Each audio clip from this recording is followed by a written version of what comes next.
Mette Hind. Skal vi lege? Hvad er det, du vil med den her præsentationsvideo? Jeg vil prøve at finde nogle legekammerater, som vil være med til at lave projekter sammen med mig.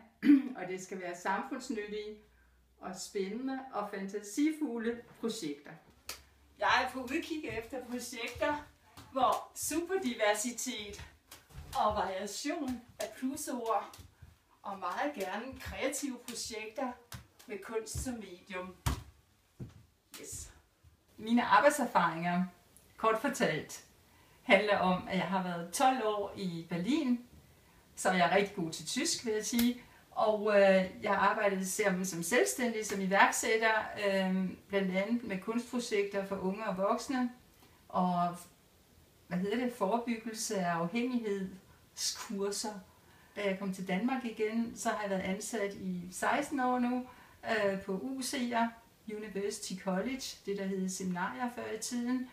Jeg har været med i en mængde projekter i den sammenhæng.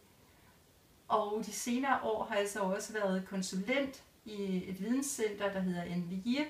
I forbindelse med mit arbejde for NVIE har jeg haft mulighed for at være med i et stort projekt, som Socialstyrelsen satte i sving, hvor jeg fik en uddannelse som arttræner. Som en præmie til de unge, så fik de lov at vælge et eller andet sted, vi kunne tage hen, da vi var færdige med hele forløbet. Og de valgte, at vi skulle ud og køre go-kart. Giv den gas med det! Jeg kan give den gas, kan I se. Men for det meste, så er det eftertænksomhed, pindsvinisme og slow living, der er ledetråden i mit liv. Farvel og tak. Skriv til mig.